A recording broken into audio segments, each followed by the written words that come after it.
Hey everybody, welcome back to the Oasis podcast. I'm Kurt, this is James, Franco, and Logan. Today we're going to be talking about the foundations of training, nutrition, lifestyle habits, and overall mindset. When it comes to personal training here at Oasis, it's so much more than what we're doing just in the sessions. There's so many factors outside that are going to play a role in actually seeing results. We help out mainly in the guidance, structure, and accountability, providing much more than just a training session by itself. So let's dive straight into it. Starting with training, what's one piece of advice or tip that you would give to somebody who's wanting to see results?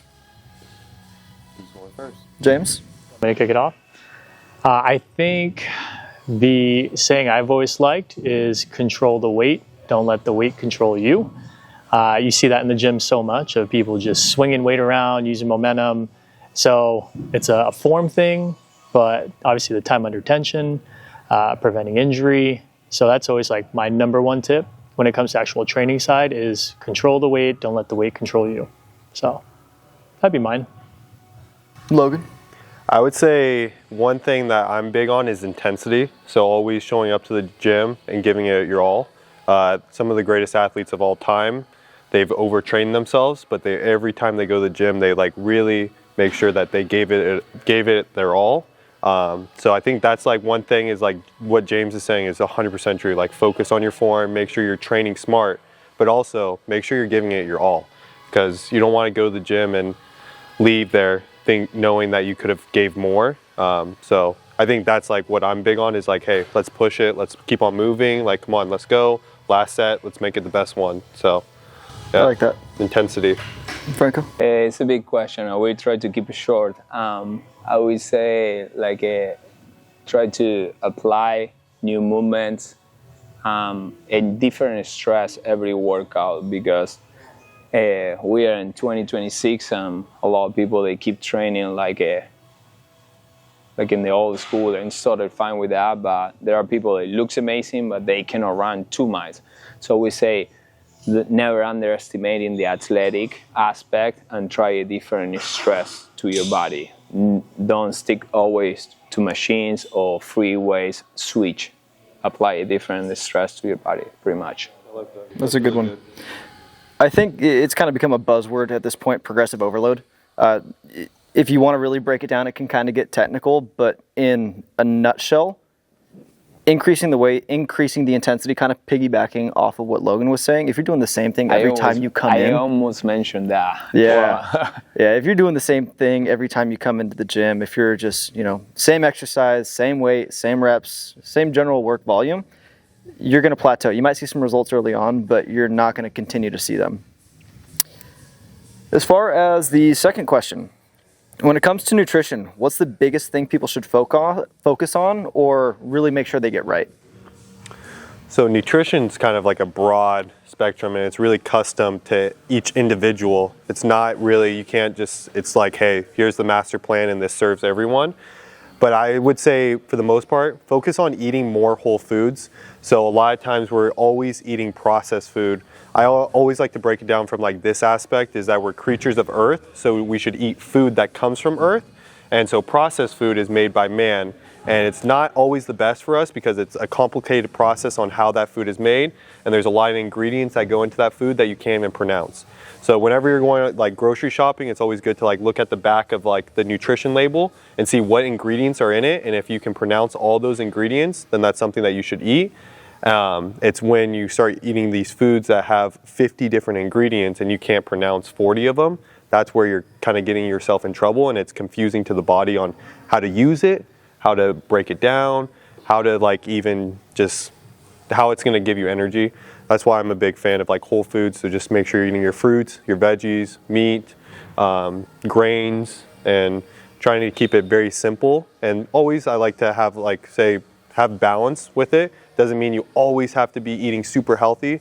Have balance and pick one day out of the week where you kind of enjoy a dessert, or maybe you have a glass of wine. So I think with the nutrition, that's like a good little general tip.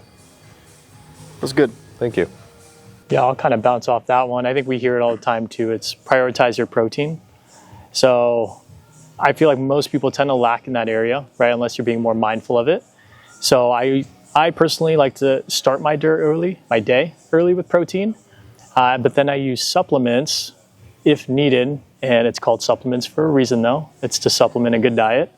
And so by having that tool, if you are coming up short on your protein goal, you can use supplements, but I always recommend prioritize the protein early. That way later on in the day, you're not having to force feed, a bunch of, whether that be meat or eggs, whatever it may be. So I like to space it out, but prioritize the protein. It's kind of tricky to talk about nutrition. It's pretty, like Logan mentioned, it's like what is good for somebody, maybe it can kill somebody else, So pretty much find what is good for you. And that's such a complex duty, because in nutrition for me it's very important to know what to do, to know what to get, but it's more important, which it should be like that for everybody in my opinion, what to avoid the inflammation, to avoid many issues, in your body. So see what your body likes, The second concept is controlling the sugar blood level. The most important one, especially here in this country, we all may respect, I love this country, but there is sugar in everywhere, in every single product, and that's not healthy. That's why there are a lot of problems, So avoiding the sugar or creating that balance, the other sugar, I would say those ones to keep it short. But again, this is such a complex conversation and trying to keep it short, So find what you need and what is good for your body. Most important one, avoid what is bad for your body. Control your sugar blood level. Those are really good. Absolutely. I hear a lot of people following an 80-20% rule, and I love it to a degree. I'm a big fan of living life in moderation. If you're all out in one thing, it's going to be so hard to continue doing it consistently without falling off, burning out, whatever. I think what a lot of people mess up with is underestimating their free will and overestimating, I guess I kind of got that backwards. The percentage is a little bit off when it's actually measured. So what some people think is, okay, 20% of the time I'm having fun, I'm eating dessert, I'm drinking, but 80% of the time I'm good. But if you actually see them map it out or log their food, it's not 80 or 20%. So I think having something or someone to hold you accountable to say, hey, you know what? Last week it was 60-40, but we'll get you back on track, is a good reality check to make sure that you are able to have a sustainable plan that's actually going to get you results. Accountability. Absolutely. I like that. Question number 3. What is one lifestyle habit or change you'd recommend that can make the biggest impact? Say that again. What is one lifestyle habit or change that you would recommend that can make a very big impact? I think kind of like the nutrition one, it depends on the individual, right, and what they're dealing with. So I think it's just finding a routine that you can commit to and stick to will be the best way to find that habit, right? So like you said, we train a lot of busy parents, moms, business owners, and all of them are on different schedules, but they find what works best for them and they create the habit because they show up, right? So I think it's just setting yourself up for success in that of, okay, realistically, this is where I have time where I can make it happen, and then they can create the habit off of that. So that's what I think. Yeah. Start with them, It's really good. I would agree with that. I would say a general habit that's good for everyone is walking after you eat. So whenever you have lunch or dinner, go on a 10-minute walk. That's going to help digest the food, but it's also going to lower your blood sugar and your insulin, and then that will help increase just keeping more of that muscle on and kind of keeping off the fat. I always like to look at it as if you just ate a big meal, the worst thing that you could do is just sit there and just let your body just digest it while you're sitting, versus if you go walk right after, you're gonna feel so much better afterwards and your body's gonna actually break it down a lot better. But then you're also, main thing is that you're lowering your blood sugar and your insulin, which helps out tremendously with fat loss. And also I think it's a good way to kind of just go out, have no distraction. Like me and my wife, we always like to go on a walk after dinner. And that's like our time that we have together. And like, boom, we put down our phones, we go on a walk. We always feel so much better after we do our walk after dinner versus when we don't do it. And we just like going to bed, you kind of like are staying up a little bit longer because you're not as relaxed, you're still digesting your food. So that's like a general habit that I would like to encourage. So, Absolutely. Yeah. Yeah, that's a good one. You made me think. So understanding concept, that pretty much like setting up goals doable for you, your environment, you know, how you get those goals, and at the same time kind of like in managing being a dad, a business owner, or whatever it is. But setting up a goal, understanding concept that you are responsible for yourself. That's the most important thing for me, because you can check all those things that you're mentioning are great, are amazing, but are details. You got to go from the top. The top is going to be, I have to understand that I'm responsible for taking care of myself and designing something or trying to find that concept and apply that to my routine. Otherwise, it's not going to be sustainable. It's not going to work.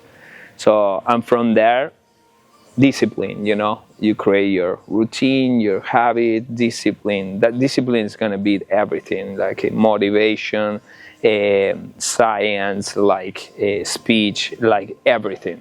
So it's not a clear answer to your question, but there's not something that's going to work for everybody. So it's kind of like a studying yourself and your routine, and okay, I got to go on this way, I got to avoid this, it's kind of like I answer with the same concept than the first answer. You know what I mean? Mm-hmm. That makes sense? Yeah. Okay. I think for myself particularly, and a lot of the people that I talk with, what can be tremendously impactful is finding a hobby that requires you to be physically active. Well, so that's a good one. For myself, and I know for Franco, mountain biking has been huge because you have to be pretty fit to do it. If you're doing it as a hobby, you have the cardiovascular aspect of being able to sustain the climb, and then you have the anaerobic portion of the descent, depending on what type of mountain biking you're doing. So you're kind of checking every box of fitness, but in order to enjoy doing it, you kind of have to build up the skill for one, but also the capacity to perform. That's kind of where it ties into weightlifting, and they feed off of each other. So there's a great tie-in with that, but the other end of that is when you get into hobbies like that, or sports, or whatever it may be, you kind of get nested in the community, and there's going to be people to do it with, other people to hold you accountable, other people to invite you, give you a hard time when you say no, I'm tired, I don't want to go. I mean, if I told you that, what would your response be? I'm tired, Franco. I don't think I want to go for a ride. I don't say in front of the camera, but I'm going to do my best to bring you with me. Yeah. To make it happen. You know? Exactly. On one end, everybody needs some physical outlet. It keeps you sane. It keeps you physically healthy. So having something to kind of pull you into physical activity without the direct desire being, I'm going to go crush myself today. Because if you're not the type to absolutely love punishing yourself in the gym, then you might need some supplement to what you do in the gym. But also, yes, I agree, that's a good one, but also there is another psychological aspect over there. Not everybody has the same personality or the same experience in fitness. Not everybody grew up in the same way, you know? So that's why, coming back to my concept, finding something for you, you know? When you were a kid, you weren't active and you were playing video games all day, you didn't ride your balance bike, your motorcycle, or whatever, you know, do not expect that in 1 year you're going to change everything drastically. So that's why I think it's healthy in that scenario, gradually you start, you know, increasing the physical activity, start kind of like a learning movement, and in that way you're going to grow up your fitness, you know. Yeah. Otherwise, it's gonna give you a lot of frustration, and you're gonna feel that you're not good enough, So it's a little bit more complex that, But I love your concept. I like it. Just to clarify, it doesn't have to be an expensive hobby. I know there's a Well, million everything things out is there. expensive. Everything's expensive, absolutely. But like, it could be something simple, like what Logan said, going for a walk with your family or even by yourself. It could be a great time to meditate, clear your head, while also being productive. It could be hip-hop cardio. Shout out Christina. There's so many different things that you can do. There's virtually no barrier to entry for some way to get active. So, I mean, you guys have a good point. It's like habits are really per the individual, but you just have to find what habits work good for your lifestyle and your structure. But then, yeah, I think like what Kurt said, find something that you did in your childhood. If you played video games as a child, get a walking pad underneath the video game desk and walk on the treadmill while you're playing video games. Like, you can get creative. absolutely. Last one, mindset. What is one shift or one tip, piece of advice that can help someone stay consistent and actually follow through with doing what they need to do to reach their goals? I'll take it. I always like to put it in a perspective, like whenever I'm like not feeling it, and I'm like, oh, I have to go do this, I have to go wake up early and go to the gym, and I have to work all day. It's not I have to, I get to. So it puts yourself in a positive attitude and more of a gratitude state of being, that today is like a blessing, and that, man, today I get to go work out. Someone's in a hospital bed right now and they can't work out, and I get to. Someone doesn't have the privilege of working the job that I have, and someone's working construction. I get to be a personal trainer and work a long day. So I think that's a big thing, is that someone else is praying to be in the shoes that you stand in today. So it's really important to be in that gratitude state of mind, just because it now allows you to have a great day. Instead of being in this mindset of like, oh, I have to do this, I have to do this, I have to do this, it's I get to do this, I get to do this. And it just allows you to be more optimistic about your day, but also it makes you want to look forward to every hour of your day, because I think a lot of times it's human nature to be kind of like negative and kind of like get in your head like, I gotta go to work, I gotta go do this workout, I gotta go home and have dinner, and then I gotta go do this and do this. But live every day like it's your last day, because tomorrow isn't promised. That's a really good point. That was a good one. Thank I really you. like that. I was thinking about that one. You want to take this next one? Yeah. I truly believe that muscle mass, physical activity, body fat percent is really important. Everything. But if you want to change your body, you got to change your mindset. Mindset, our brain, how we develop our personality and everything is extremely important. Every year I learn and I tell to myself, and I can see it with my family, our people, our team, our community, that is more important to start from super deep inside. So you can push weight, you can pull weight, you can do incredible, crazy stuff with our body, but if you don't have a good purpose inside you, you're not gonna reach the max of your potential. And everything over there came from God, in my opinion. You gotta take care of yourself inside, and from there, all the changes are gonna start reflecting. So a combination of taking care of your spirit, help me with that word. Spirituality? Yes. So with that, combining with your body, your routine, your mindset, everything you're gonna go up for sure. That's my experience, But if you just focus and pushing your body and your nervous system over and over and over again, you're gonna get a level and you're gonna plateau. But now when you combine all those aspects, because we are not just muscle mass and body fat percent and nervous system and blood flow and all that stuff. No, we are a super complex, perfect machine, So when you combine everything, boom shakalaka. I like that. I like it, man. It's, you choose your hard. I'm sure we've all heard that, right? So it's, you have to want it inside, right? So you have to, when it comes to the whole mindset thing, we see it all the time where we can build you the perfect plan, right? We can, be here for you to hold you accountable, but at the end of the day, right, we can't feed you. As much as I wish I could tell you, don't, put that down all day. The lifting the weight, we can't do that for you as well. So you have to want it inside. And there comes a point, it's just how bad do you want it is part of it. But like I said, that's what's cool. We get to be part of that process of holding them accountable to show up, to guide clients and members through that. But at the end of the day, it's on us. So we just have to put the work in if you really want it that bad. Yeah. I'm anything but a motivational speaker, and I tend to be a little bit blunt sometimes. But when I am, dealing with my own struggles of getting my lifts in or making the right choices with food,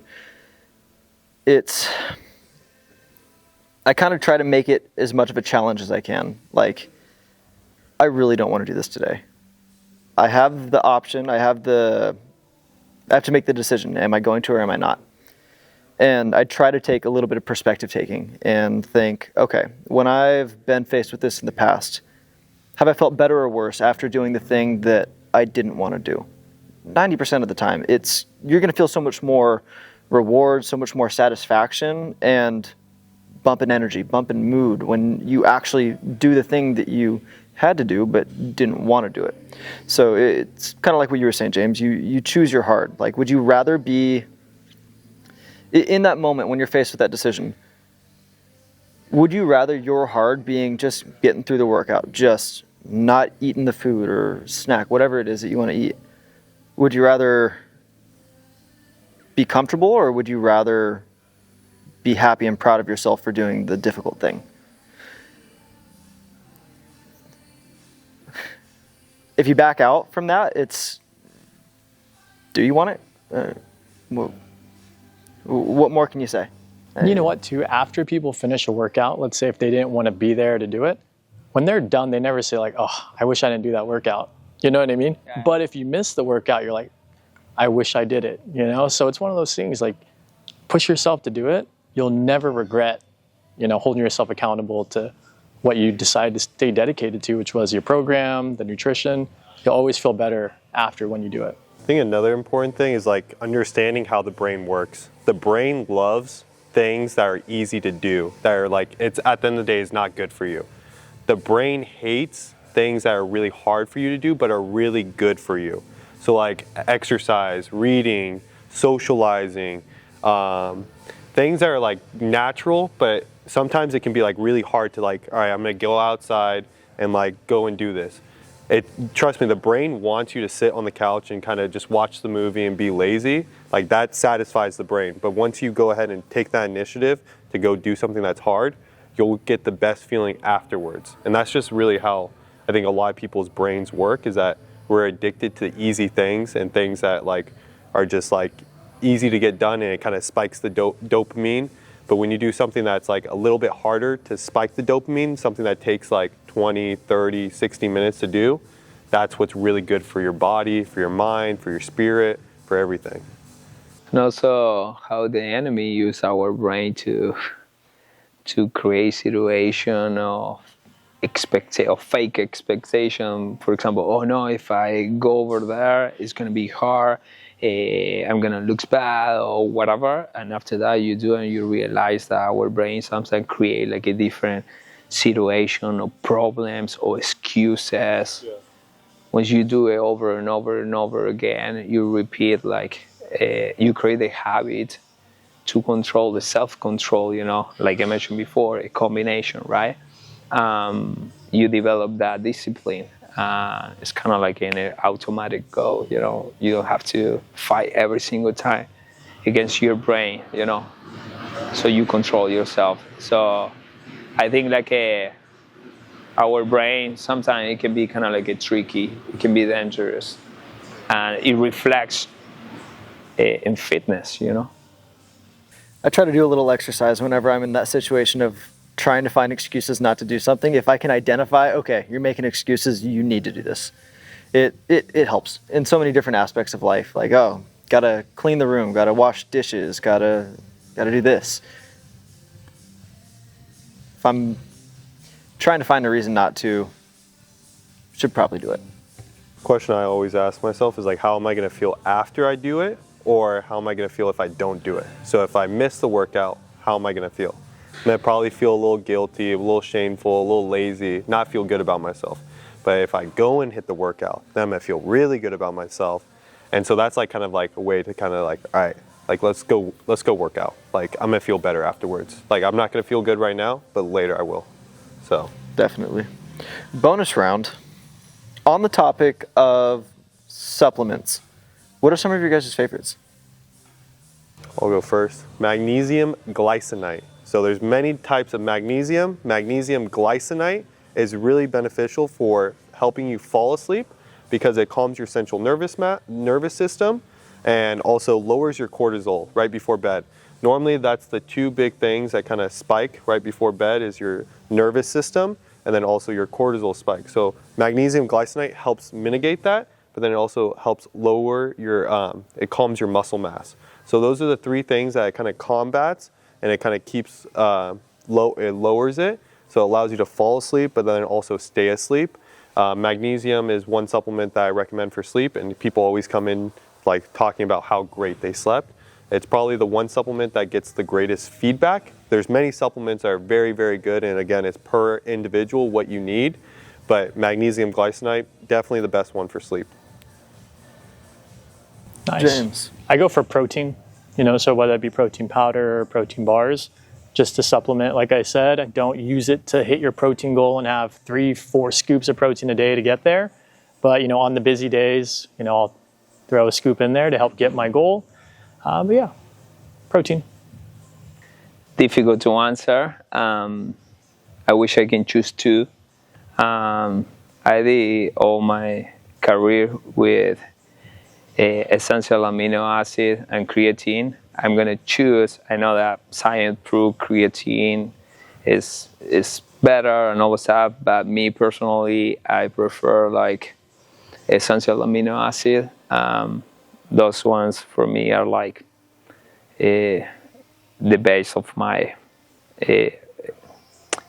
how can I say it? Like my supplementation, Your supplement stack. Yeah. So those I always keep those ones, Why essential amino acids and not BCAAs or branched chain amino acids? That's a long answer, but I will answer super short. 9 essential amino acids, you cannot find those ones, Our body basically doesn't produce, you have to take it from external source versus 3 amino acid, and everything is about amino acid. When you get your protein, when you get like everything, is about amino acid. So I would say the essential amino acids is way better. That's my opinion, and you can do some research and you will put on the scale, okay, what do I prefer, to get 3 or to get 9? You tell me. I'm going with the low-hanging fruit, creatine. Oh, wow, you're so creative. I know, right? It's because it's the most researched. Not because it's the most researched, because of how impactful it is. Yeah, you can feel that. Yes, it's Absolutely. incredible. It's incredible. And another one too, can I add a bonus? How do you call? Bonus, whatever. Caffeine. Coffee. The caffeine is like... Speaking my language. Yeah, But yeah, creatine. Creatine is great on so many different levels. There's a bunch of different types of it. Creatine monohydrate. You have different companies that do different types of amino acid blends, like creatine HMB from Transparent Labs. That way you kind of get benefits on your training and also preventing muscle catabolism or breakdown of muscle during your recovery. So it's cool that you can kind of pair those together, but the main things that you're going to get from creatine are bumps in strength, bumps in muscle mass, but some more research is showing that there's a lot of cognitive health benefits to it. It's so hard to find such strong effects from such an easily obtainable product. You speak It's- like me, brother. I am the one that is making kind of weird, not you. you might be a level above me right now. Maybe I need some more of your bonus round, the caffeine.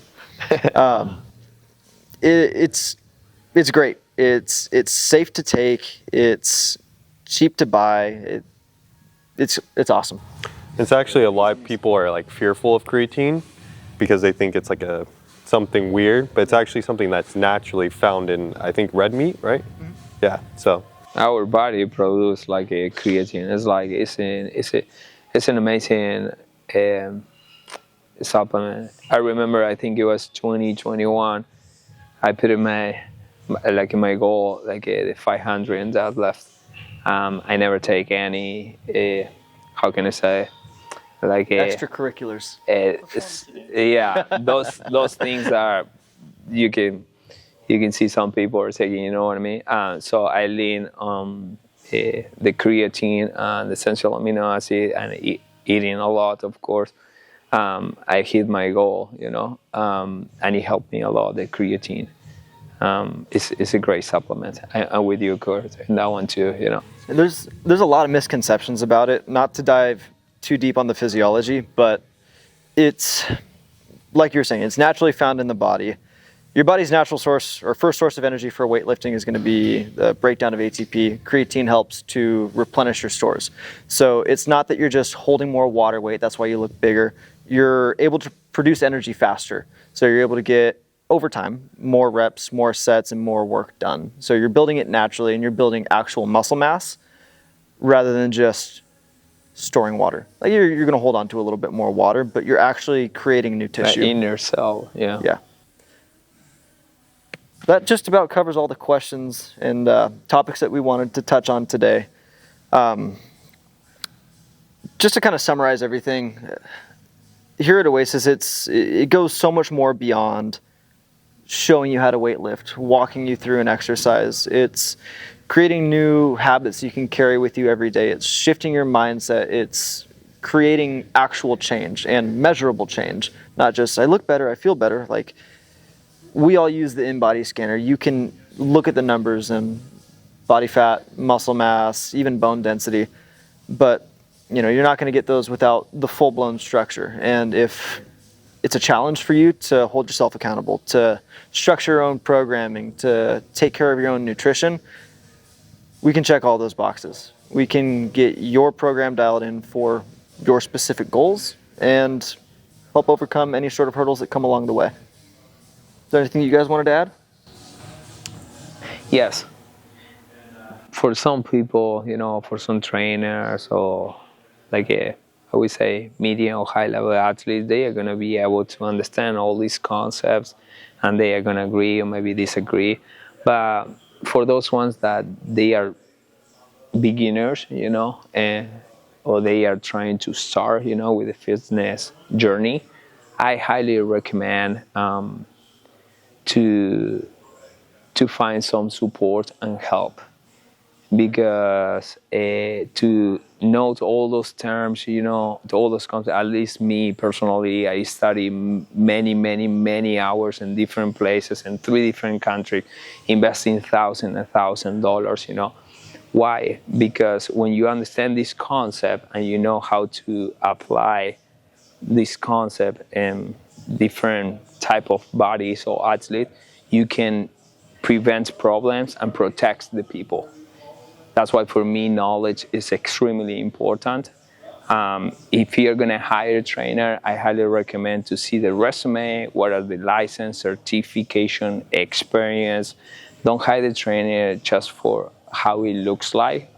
See what is the lifestyle. If you have concern or questions, you can text us, you can call us, and we are going to be able to give you some reference or guide you in this process.